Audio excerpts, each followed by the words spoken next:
Hello अस्सलाम वालेकुम viewers, मैं आपका होस्ट जवार। आज फिर से हाजिर हूँ आपके पास एक नई बिज़नेस आइडिया और एक नई वीडियो के साथ। और आज का जो बिज़नेस आइडिया हम आप तक लाए हैं वो है बैग्स का, और इसके लिए हमने होलसेलर से रब्ता किया और आज जाके उनसे बात करते हैं और जानते हैं इस बिज़नेस के बारे में। और बगैर टाइम वेस्ट किए चलते हैं सर के पास। अस्सलाम वालेकुम सर। जी वालेकुम अस्सलाम। सर सबसे पहले तो आपका बहुत शुक्रिया कि आपने हमें मौका दिया, हम आपकी स्टोरी कवर कर सकें और इजाज़त दी कि आपका इंटरव्यू कर सकें। तो काइंडली आप अपना गुड नेम बताइएगा। अब्दुल रहीम। जी सर, अब्दुल रहीम सर। तो आप मुझे ये बताइएगा कि आप ये काम कब से कर रहे हैं और कैसे इस काम में आना हो। ये काम बेसिकली मेरे वालिद का, फिर मेरे बड़े भाई हैं वो, और फिर मैं, हमारी समझ लें कि तीसरी जनरेशन है इसी फील्ड में। और वालिद साहब मरहूम, वो उन्होंने ख़ुद ये काम सीखा किया और उसके बाद फिर अल्हम्दुलिल्लाह तकरीबन मेरे ख्याल में 60 साल हो गए हमारे इस बिज़नेस को स्टार्ट से शुरू होके रूट से चलते हुए फिर ये आज एक तनावर दरख्त बन चुका है। तो सर आप मुझे भी बताइएगा कि अगर कोई यंगस्टर आपके पास आता है और वो कहता है कि मैं ये काम शुरू करना चाहता हूँ, तो आप उसे एडवाइस क्या करेंगे, करे या नहीं करे? देखें जी, काम अगर उसे समझ है इस चीज़ की तो करना चाहिए, अगर नहीं है तो पहले सीखे। सीखना बहुत ज़रूरी है। अगर वो सीख नहीं पाएगा तो फिर मेरे हाल में आगे आगे उसे काफ़ी दुश्वारियाँ होंगी, क्योंकि ये बहुत कोई सिंपल काम नहीं है कि आप आएँ बैठें और करना शुरू कर दें। इसके लिए आपको पूरी प्रैक्टिस ट्रेनिंग बहुत ज़रूरी है, उसके बाद ही ये करना चाहिए। तो अगर किसी यंगस्टर को ये काम सीखना हो तो उस पर कितना टाइम लग जाएगा इससे एक्सपीरियंस गेन करने के लिए कि वो अपना काम कर सके? डिपेंड करता है वो किस फील्ड में जाना चाह रहा है। इसकी रिटेल एक बहुत बड़ी मार्केट है, रिटेल का करना चाह रहा है, कोई बुक डिपो करना चाह रहा है, उसके साथ प्लस बैग्स का शोबा रखना चाह रहा है, या सिर्फ बैग्स का करना चाह रहा है, या होलसेल करना चाह रहा है, तो वो उसके मुताबिक फिर इसकी जो है ना फील्ड्स हैं मुख्तलिफ। पहले वो उसका आइडिया होना चाहिए वो क्या करना चाहिए। अगर वो रिटेल करना चाह रहा है तो फिर तो सिंपल है, ये हम उर्दू बाज़ार में बैठे हुए हैं MN बैग के नाम से, वो उर्दू बाज़ार में आके हमसे या और बहुत सारी शॉप्स हैं वहाँ से परचेजिंग कर सकता है।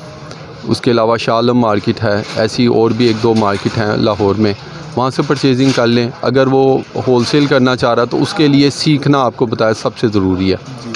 इसका एक पूरा एक समझ लें फील्ड है जो मैन्युफैक्चरिंग फील्ड है, वो तो मेरे हाल में कोई भी जो है ना न्यू कमर वो नहीं उसको अडॉप्ट कर सकता। तो फिर उसके लिए यही है कि रिटेल करे, फिर आस्ता आस्ता इस शोबे में आना शुरू हो जाए, होलसेल के शोबे में। वक्त चाहिए उसे। तो अगर उसने ये काम करना हो रिटेल पे तो उसको कितना कैपिटल रिक्वायर्ड है? कैपिटल डिपेंड करता है मार्केट, किस मार्केट में वो बैठ रहा है।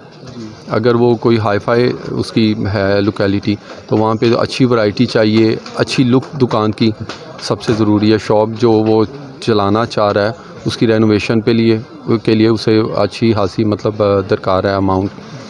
और उसके बाद जब वो सिर्फ बैग्स करना चाह रहा है तो मेरे ख्याल में स्टार्ट 1-2 लाख से उसका बड़ा अच्छा बिज़नेस शुरू हो सकता है, क्योंकि उसने आना है मार्केट से परचेजिंग करनी है और जाके डिस्प्ले कर देना है। जैसे जैसे सेल होता जाएगा वो डेली बेसिस पे या वीकली मार्केट आके उसे परचेज़ कर लेगा अपनी आइटम्स को। ठीक है सर। और कुछ जो इसके काम की बारीकियाँ हैं वो कैसे वो इंसान सीख सकता है? वो तो करने से आएंगी। अगर वो कहे कि कोई भी शख्स मेरे पास आके बैठे, वो कहे कि जी मुझे ये चीज़ें सिखाओ, मैं ऐसे नहीं सिखा सकता, ना वो सीख सकता है जब तक वो खुद ना करे। और उसके लिए टाइम चाहिए, ये टाइम टेकिंग है फील्ड। बहुत सारी इसमें आइटम्स हैं, मटेरियल बहुत तरह के हैं, पैराशूट्स इंपोर्टेड भी हैं, पाकिस्तानी भी हैं। मटेरियल कुछ चाइना से आते हैं, कुछ यहाँ पे लोकल मेकिंग है उनकी। तो हर बैग के अंदर एक वाहिद आइटम है जो उर्दू बाज़ार की हम कहते हैं कि जिसमें सबसे ज़्यादा जो है ना हाम माल, मुख्तलिफ हाम माल की आइटम्स यूज़ होती हैं, तो उन सब की भी समझ होना ज़रूरी है, सिर्फ बैग ही नहीं।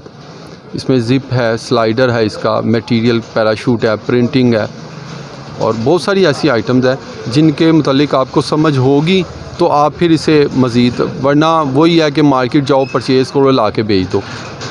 लेकिन सीखना वाकई ज़रूरी है, वो वक्त के साथ साथ उसे आ ही जाएगी समझ। जो अच्छा अगर उसे कोई मिल जाता है ना शॉपकीपर जिससे वो परचेजिंग कर रहा है, वो उसे खुद सिखाएगा कि यार ये आइटम, ये मटेरियल, इसका ये नाम है, इसकी क्वालिटी ऐसी हो तो बेहतर है, ऐसी ना हो कि वो जल्दी फट जाए। तो उसमें भी एक एक मटेरियल जो एक पैराशूट सपोज आती है उसकी भी कॉपीज़ हैं, चाइना मेड कॉपी है, पाकिस्तानी मेड कॉपी है। तो अगर आप अच्छा मटेरियल जो ना फटे उसके रेट्स ज़्यादा हाई हैं, जो फटने वाला उसके रेट्स कम हैं। इसके अंदर काफ़ी देखना पड़ा, बारीक भी नहीं है इसमें काफ़ी ज़्यादा। और इसमें अब तो मतलब कि फैशनेबल बैग्स और इस तरह की भी काफ़ी कैटेगरीज आ गई हैं आई थिंक। वो पहले तो बहुत ज़्यादा था ना चाइना टच हमारी फील्ड में। अब ये जो नई पॉलिसीज़ आ रही हैं गवर्नमेंट की, जिस पे ये जीएसटी और मज़ीद बहुत सारे टैक्सेस लगे हैं, उससे वो कम हो गया उसकी जो है ना सेल यहाँ पे।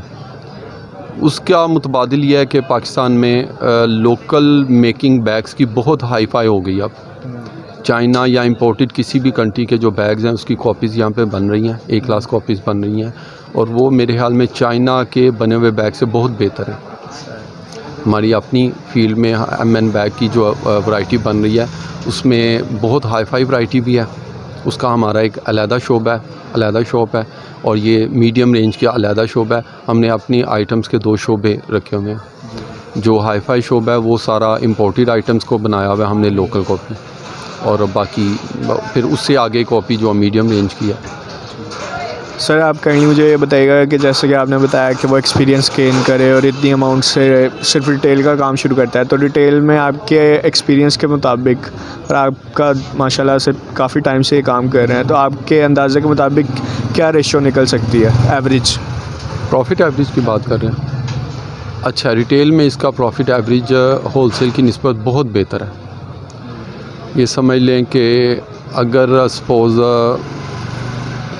उसकी अच्छी मार्केट है ना, मार्केट का भी फ़र्क है। सपोज़ के आप डीएचए में करते हैं, आप गुलबर्ग करते हैं, मॉडल टाउन करते हैं, या बहरिया में करते हैं, जौहर टाउन करते हैं, कोई भी अच्छे टाउन्स हैं, वहाँ पे जो है ना प्रॉफिट मार्जिन आप कह सकते हैं 50% से अबव ही हैं। ठीक है, अगर आप किसी लोकल एरिया में करते हैं तो वहाँ पे फिर 50% से काफ़ी नीचे हैं प्रॉफिट सेम आइटम का। जो एक आप अंदरून शहर के पास बेच रहे हैं कोई बैग, आप सपोज़ 100 का लेके उसे 120, 130, 150 मैक्सिमम, अगर वही बैग आप किसी अच्छी लोकेशन पे जाके सेल करते हैं, आप 200 का भी सेल कर सकते हैं रिटेल में।